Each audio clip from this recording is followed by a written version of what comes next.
Comment mettre plusieurs liens sur TikTok ou sur Twitter avec ChatGPT?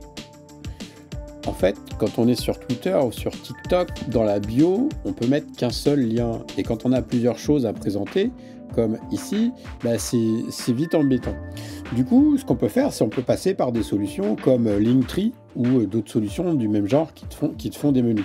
Par contre, c'est des solutions qui sont payantes et moi, je vois pas la valeur ajoutée de ça. C'est des solutions qui sont payantes et les options sont limitées. Alors je me suis demandé, est-ce que je pourrais faire ça avec ChatGPT? Sachant que je ne suis pas codeur, je ne suis pas développeur. J'ai quelques notions d'HTML, de CSS, mais voilà, c'est pas mon job. Donc je me suis dit, est-ce que je peux faire ça? Alors au début, j'ai voulu partir depuis from scratch, depuis zéro, et je dois avouer que j'ai eu du mal. J'ai eu du mal, en fait, ça marchait jamais comme je voulais. Et finalement, j'ai réussi. Donc voici, je te montre le résultat, puis je t'explique comment j'ai fait. Voici le résultat, tu vois. C'est quasiment, bon, en fait, c'est ce que je voulais, tu vois.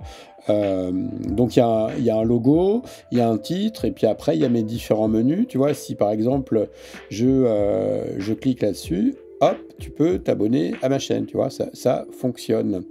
Donc tu vois, ça fonctionne. J'ai mis à peu près 1 heure pour faire ça. Et donc le secret.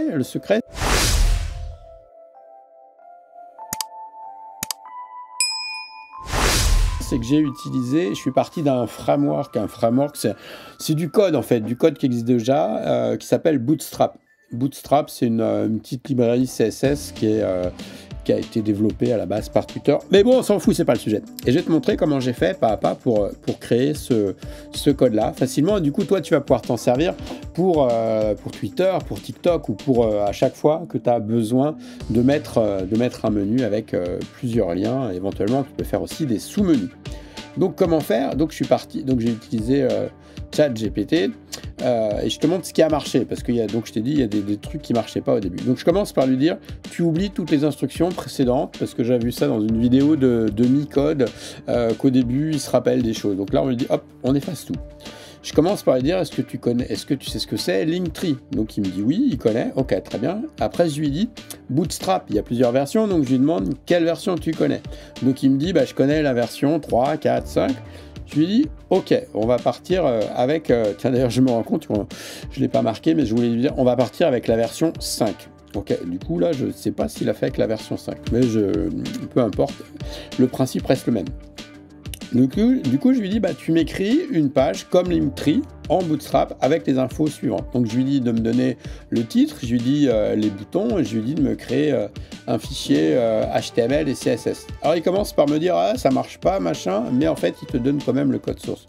Bon, il n'a pas respecté ce que je lui ai dit, il a fait 2 fichiers, mais j'ai pas insisté, finalement, il a raison, c'est mieux d'avoir un fichier HTML avec ce qu'on veut afficher, et puis un fichier CSS pour la partie présentation. Donc, donc ce qui est important, c'est de faire ça par étapes. Si tu veux tout faire d'un coup, tu vas pas y arriver. Donc je commence par lui demander ça. Donc il me fait un premier code. Donc je crée un fichier HTML, d'accord, que je mets sur mon serveur web. Alors oui, pour que ça marche, il faut que tu aies un serveur web, bien sûr. Donc je l'héberge sur mon serveur web, le fichier HTML et le fichier ensuite CSS. Donc quand là tu vois il n'a pas fini le code CSS, donc je lui dis de continuer le code. Et en fait moi je voulais pas faire du copier-coller et donc du coup je lui demande de me refaire le CSS et il me refait un CSS complet. Ok, d'accord. Donc une fois que j'ai fait ça, je colle ça dans mon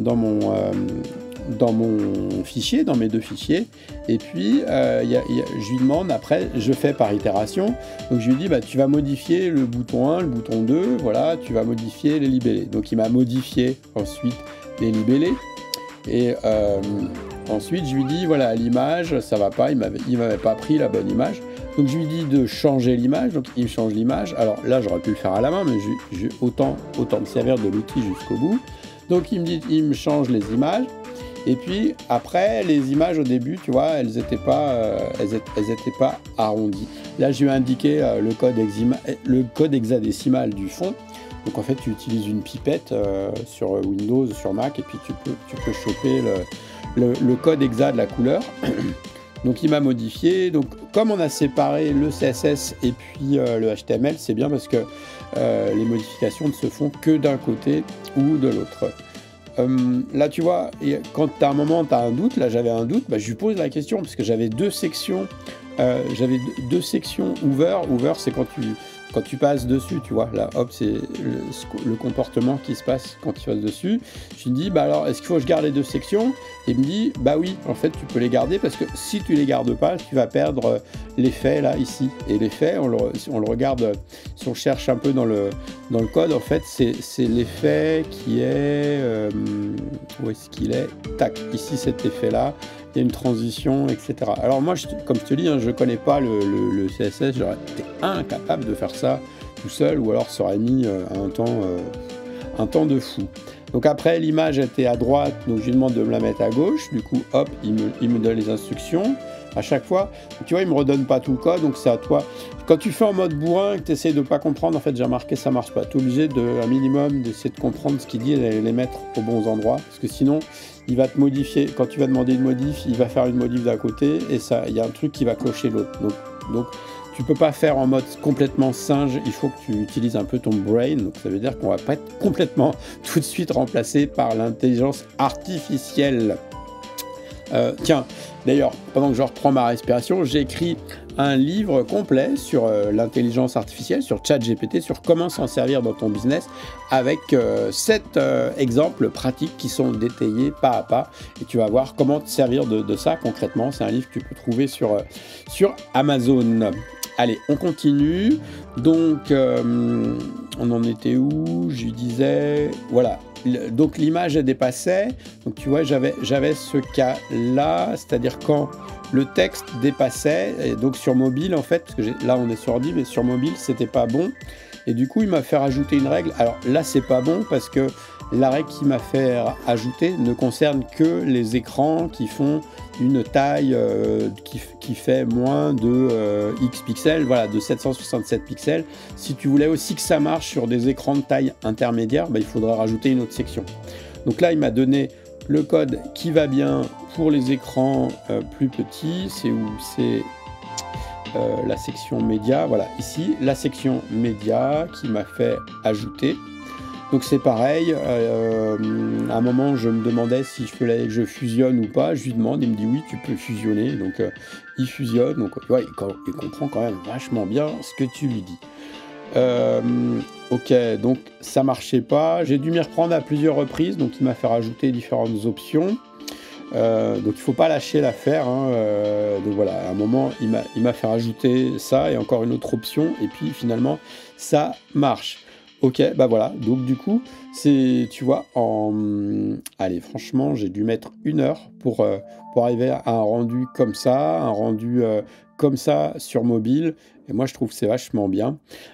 T'oublies pas de t'abonner à la chaîne, si tu as des sujets que tu as envie que je traite, eh bien, tu me le mets en commentaire, et puis moi je t'aiderai je te ferai des tutos, des explications pour que tu puisses te servir de ces outils-là pour te créer ta rente digitale, puis faire du business avec Internet et avec l'intelligence artificielle.